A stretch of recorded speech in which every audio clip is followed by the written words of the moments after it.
Sponsor dinner itu potong kebean apa? Ini kamu lagi lah.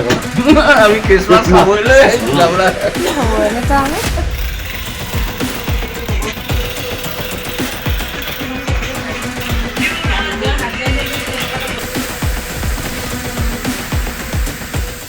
হয় কিছুদিনৰ আগতে মোৰ স্বামী শ্ৰী ৰাহুল হাজৰিকাক পুলিচে উঠাই নি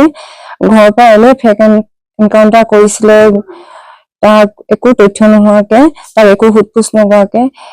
সেইখিনিতো হৈ গ'লে তাক মানুহটোতো পংগু কৰি পেলালে তাৰপিছতো পুলিচে এতিয়া আৰু এজন আহিছে আজি তেখেতে নাজিয়া চিআই হয় বুলি কৈছে তেখেতৰ সম্পূৰ্ণ তথ্যখিনি আমি নাজানো আহিছে মানে ইমানে মদ খাই আহিছে ইমানে মদ খাই ইমান বেয়া ব্যৱহাৰ কৰিছেহি আহি সেইদিনাখনৰ ধৰণে আহিছে ঠিক সেইদিনাখনৰ অফিচাৰ কেইজনে খুব মদ খাই আহি তেনেকে উঠাই নি কেনে মাৰিটো তেনেকুৱা কৰিলে আজি আকৌ সেই একে ধৰণে আহি কেনে আমাক সোধপোছ কৰিছে দুটামান চাইন মাৰিব লাগে বুলি কৈছে আমি কলো যে আমি নাই দিনতহে কৰিম এইখিনি কাম বুলি কলো তেতিয়া কৈছে কি আমি বাৰে বাৰে আহিব নোৱাৰো ইয়াত বুলি কৈ দম দি বেয়া ব্যৱহাৰ কৰিছে আৰু ইমান কেইজন পুলিচ আহিছে আমি ঘৰত মাইকী মানুহ আছো এজনী লেডিজ কনষ্টেবল লৈ অহা নাই 9টামান বজাত হ'ব আমি শুব লৈছিলো টাইমটো আমি সঠিক চোৱা নাই বাৰু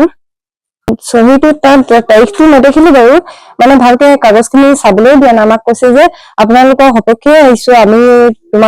আমি কেছ এখন দিলো যে কি কাৰণে তেখেতক এনকাউন্টাৰ কৰা হ'ল এনে উঠাই নি কিনে একো সোধপোছ নকৰাকে ধৰি বান্ধি তেনেকে কৰা ভিত্তিত আমি পুলিচক এখন কেছ দিছিলো পুলিচৰ ওপৰতে সেইখনৰ মই আৰু হয় বুলি ক'লে তেনেকে মানে মানুহজন ইমানে অসভ্য কৰিছে আৰু মানে মদ খাই আহিছে খুব সেইদিনাখনে নিউতে মদ খাই আহিছিলে যে সেইকাৰণে ভয় লাগিলে আমি একো তথ্য নিদিওঁ বুলি ক'লো দিনত আহিবলৈ ক'লো দিনত আহিবলৈ কোৱাত কিন্তু অলপ দাবী ধমকি দিছে বাৰু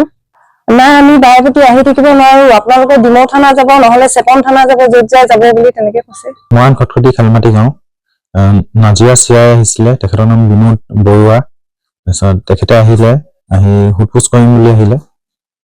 তাৰপিছত আহি তেখেতে পুৰা মদ খাই আছিলে মদ খাই সোমাই আহিলে আৰু সোমাই আহি বহিব দিলো তাৰপিছত সোধপোছ কৰিম বুলি কিবা কিবি কৈ আছে আমি ক'লো ৰাতিপুৱা আহিব এতিয়াতো বহুত নিশা হৈছে আমি শুই থকা অৱস্থাত আছো এতিয়াতো নালাগে ষ্টেটমেণ্ট ল'বলৈ একো বুলি ক'লো তাৰপিছত সিহঁতে নাই এতিয়া ল'ম বুলি ক'লে জুৰি কৰিছে আৰু কিছুদিনৰ আগত ঘটনা হৈছিলে মোৰ ককাই ৰাহুল হাজৰিকা তেখেতক ঘৰৰ পৰা উঠাই লৈ ইনকাউন্টাৰ কৰিছিলে ফেক ইনকাউন্টাৰ তাৰে সন্দৰ্ভত আমি কেছ এখন দিয়া হৈছিলে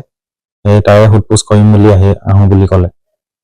আৰু সেই ভিত্তিতে সোধপোছ কৰিম বুলি আহিছিলে তাৰপিছত আমি মানা কৰিলো দিনত দিম এতিয়া মাজনিশা নালাগে আৰু আমি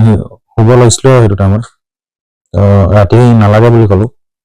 তাৰপাছতো তেখেতে জোৰ কৰি সোমালে তেখেতে অকলে থকা অৱস্থাত কৈছে এতিয়া দি দে ভালে ভালে গোটেইখিনি কথাখিনি কৈ দিবি বুলি ক'লে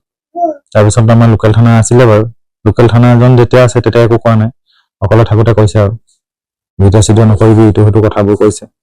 মদ খাই পুৰা খোজকাঢ়িব পৰা নাই আমি ভিডিঅ' কৰি থৈছো বাৰু তেখেতক শেষ কৰা নাই খালি কৈ আছে আৰু বাৰে বাৰে আহি থাকিব নাই এটা কেছৰ পিছত আমি লাগি থাকিব নোৱাৰো কৈছে আৰু ফোন কৰি আছে কাবাক 9টা বজাৰ ওচৰা-ওচৰি হ'ব আৰু নাই এতিয়ালৈকে একো কোৱা নাই কিহৰ কাৰণে বুলি আমি দি থৈছো আৰু কাগজ কেছখন আমাক লাগে কিহৰ কাৰণে এনকাউন্টাৰ কৰিছে বুলি সিহঁতে আৰু বুলিয়ে কৈছে আমাক কোৱা নাই বৰ বিশেষ ইমানে কৈছে আৰু ভয় খাইছিলো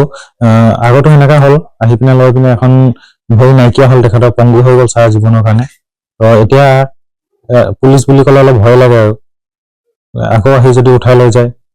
এনে কিবা ঘটনা আৰু কৰিব এইবাৰ মাৰিয়ে পেলাব চাগে তাকে তাক লৈ ভয় এটা লাগিছে ৰাতি অহাটো এইটো কোনো ৰাতি পুলিচ আহে বাৰু কিন্তু এনেকা মদ খাই এইটো এনেকা অহাটো বহুত ভাল নহয় পুলিচটো জনা বুজা লোকেল থানা আহিছে লোকেল থানা জানো বাৰু কৰা নাই আৰু কিবা কথা থাকিলে দিনত আহি সোধপোছ কৰিব লাগে ঘৰত মহিলা আছিলে গোটেইখিনি মহিলাই আছে তাৰপিছত লেডিজ পুলিচো নাই বাৰু